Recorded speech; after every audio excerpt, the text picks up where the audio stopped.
And welcome back to Pokemon Team Creation Series. From Burnouter, we have the question of what is Sailor Mars from Sailor Moon, or Sailor Mars's Pokemon team?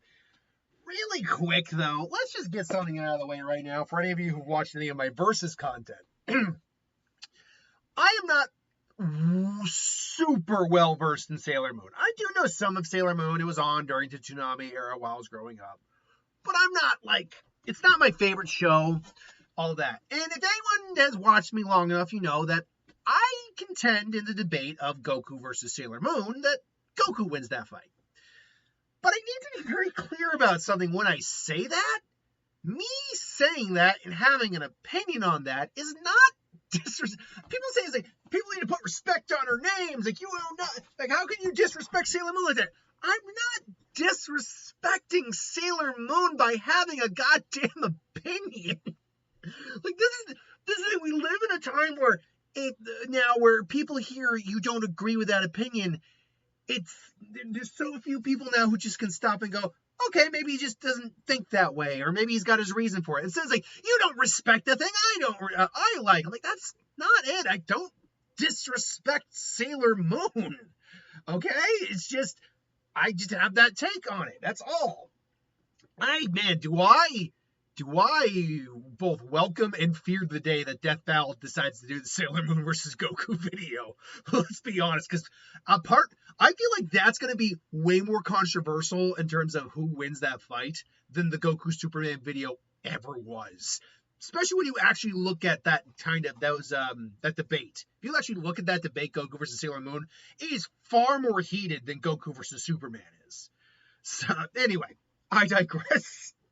So, we have Sailor Mars. Now, Sailor Mars obviously is the Sailor Scout that represents the planetary body of Mars. Specifically, though, her abilities are fire-based. Beyond that, though, she does have a couple other niche qualities to her that I think work.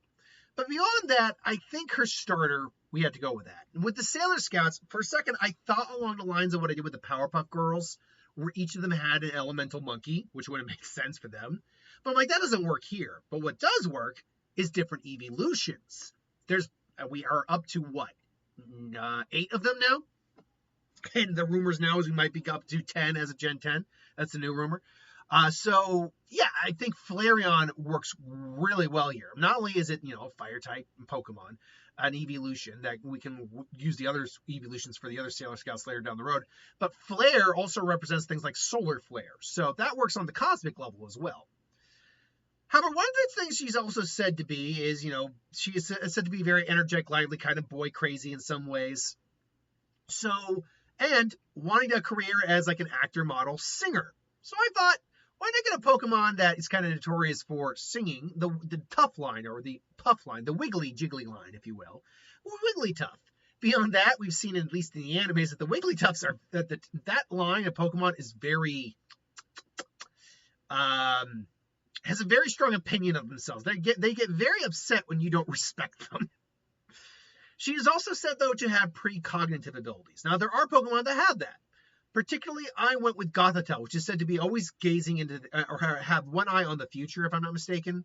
And it even knows, like, seeing the end of time or end of the universe or something like that. So I decided to go with Gothitelle. Also kind of represents the pretty princess kind of motif a little bit. Not that that's what the Sailor Scouts are, but they are, let's be honest, magical girl anime. I know there are some magical girl Pokemon, but most of the magical girl Pokemon that exist don't really fit, I think, Sailor Mars. At least by me. The remaining 3 are just fire types I threw onto the team because her abilities are fire-based. Now, and I feel like most of these can be interchangeable, so I'll let you know let me know what you think on my choices here. I went first with Ninetales. A, classic OG fire type, but B, also has some psychic abilities as well, so that I can lean towards the precog abilities. Next up, I went with, where are you?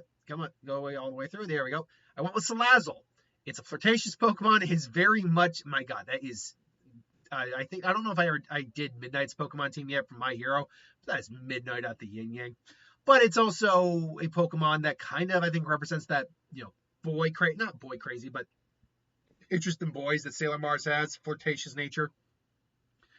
And last but not least, to kind of represent, again, a little bit of the psychic type, but also a little bit of the Magical Girl transformation, I want a Mega Delphox as her ace. I like the idea. It's a fire witch, basically, which is not really what Sailor Mars is, but it can represent maybe some of her techniques down the way. It's a psychic type, and it's a transformation, which, again, the Magical Girl transformation. I think that we can lean in towards that. This gives us a team that is, unfortunately, quad 4 weak to rock, ground, and water, and times 2 weak to dark and ground. Those quads are going to come in very harsh when we talk about how well the team can do in the regions. That said, though, it does trade that off with being quad strong against grass, bug, ice, and steel. Quad 3 strong against fighting, and quad 2 strength against poison. So it's pretty, it is pretty balanced out overall with a little bit more strength than it has weakness. But the immediate question becomes, how well does this team do in any of the games you would use it in? And the flat-out answer is not very well in most games. The truth is, with any gym that or any region that starts with a rock gym, and sorry if you heard squeaking, that's my chair. Any region that starts with a rock gym, that you're just not going to be able to get past it. Just because Flareon isn't going to be able to get past a rock gym at that level. It's just not. Otherwise, could you get past those champions, though, if you did hypothetically get to them? Surprisingly, no with Blue, because his team is too balanced out. He's got the Rhydon on the team, which already takes out 2/3 of the team. So he's got a water type on the team, which takes out 2/3 of the team. And he's got coverage for just about any of the other typings. Steven is a maybe. He's a rock, steel, ground trainer. Mostly rock and steel with one ground type on there. He's not, I wouldn't say it's impossible to get past Steven.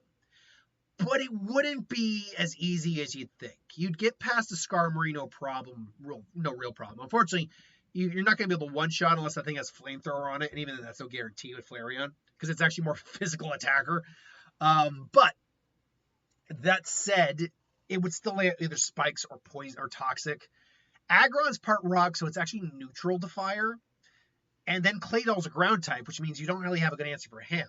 Not to mention that both Cradilly is a rock type and Anorith is a rock type. So, yeah, the only two mon on the team that are straight weak to fire are going to be Metagross and Skarmory, and even that's not guaranteed. So, it's a tentative maybe. And Sinnoh, though, is just a no, because you're going to have to first get past the Spirit Tomb. Only mon you have on the team that's even strong against it is Wigglytuff, which isn't even that strong of a mon. No guarantee it takes down the Wigglytuff. Or the Wigglytuff takes it down. Then you got to deal with the Roserade. You can swap into a fire type. But then you got two different water types, and one of them's a water ground type. That thing's going to, those two are going to, the Milotic and the Gastrodon alone are going to cleave through a giant portion of your time before you ever are able to get to even the Lucario, and then, God forbid, the Garchomp. And that thing is a ground fire type, which means it's going to just run rampant on your team. So that's just a no to Cynthia. But there are some regions where you can get a little farther. In Kalos, you would get to Grant and in Galar, you'd get to the second gym, essentially, in both regions, just due to the fact that, typing-wise, you just don't have the typing to deal with that type of gym at that point. You just don't have the type of mon. Flareon's no good against rock, and you got a rock dragon type against Grant. And 3 water types to your 1 fire type and a Wigglytuff? No. Could you beat either of those champions, though? No, because Tyrantrum, again, could wreak havoc on this team. And that's not even getting past the Hawlucha first. And then you got to go through the rest of the team. Goodra resists most of these guys. Gourgeist is fine. Aurorus you might be able to handle. And then Mega Gardevoir, no good. And then with Galar, yeah, you could actually get past the Aegislash and surprisingly not have as difficult a time with the Dragapult as normal. But you still got to deal with the Haxorus, which Wigglytuff is strong against, but there's no guarantee you take it down one shot. And then one Dragon Dance means that thing's going to start cleaving through shit. And then there's 3 other mon on the team, almost always guaranteed to have a water type on there. And then you still got to deal with Charizard. So I still don't think you beat Leon. Well, what about in some places like, what about the other places like Johto, Unova, or Paldea? These are the ones where I think you could actually make a solid run in some of them, particularly in Johto. You're going to struggle with Whitney because of that milk tank, but I don't think it's a definite loss with Whitney. Same would be for Claire because of the dragon typing, but you'd have a full team here with a Mega. And you could probably walk through the Elite Four without any problems. It's Lance that's the problem. The only one you have that's strong against his team is Wigglytuff, and that thing's not standing up to that entire team. So I think that's a tentative maybe at least. Well, what about with Paldea? I think you stop at Kofu or Kabu, whichever one that is, the water gym leader. And it's not simply just because of the typing, it's because he'll have 3 Mon to your 4, and most of them are going to be weak. And you still won't have fully evolved Mon on the team with Gothitelle. So unfortunately, I don't, and even if you could, you'd then have to get all the way past Rika, who's a ground type, and you do not have a good answer for anything on her team. So unfortunately, Rika would take you out. Gita's most likely, though, a yes, you could beat Gita. Because a giant chunk of her team is weak to fire. Apathra is not. Veluza is strong against a lot of your team. And then, ironically, her Ace Gamora is actually strong against most of your team. But, yes, you could, in theory, beat her. And then, finally, in Unova, weirdly enough, Berg is a problem because most of his bug types actually will kind of resist you. And then Clay is pure ground, so that's problematic. If you could get all the way to both Alder or Iris, the honest answer is no, you couldn't beat either of them. Which is ironic because you actually have enough fire types to deal with both Selgor and Excavalier, especially Excavalier. But the problem is you don't have good answers for Buffalon, you don't have good answers for Dredagon, and you do not have an answer for the Volcarona. You just straight out do not. And then Iris, you could maybe get past the Hydreigon, but you still got to deal with the Haxorus, the Lapras, the Aggron, all of which have type advantages on you. So, no, it's just not likely. But this is just my thoughts. Let me know what you think. Thanks for watching, and I'll see you next time.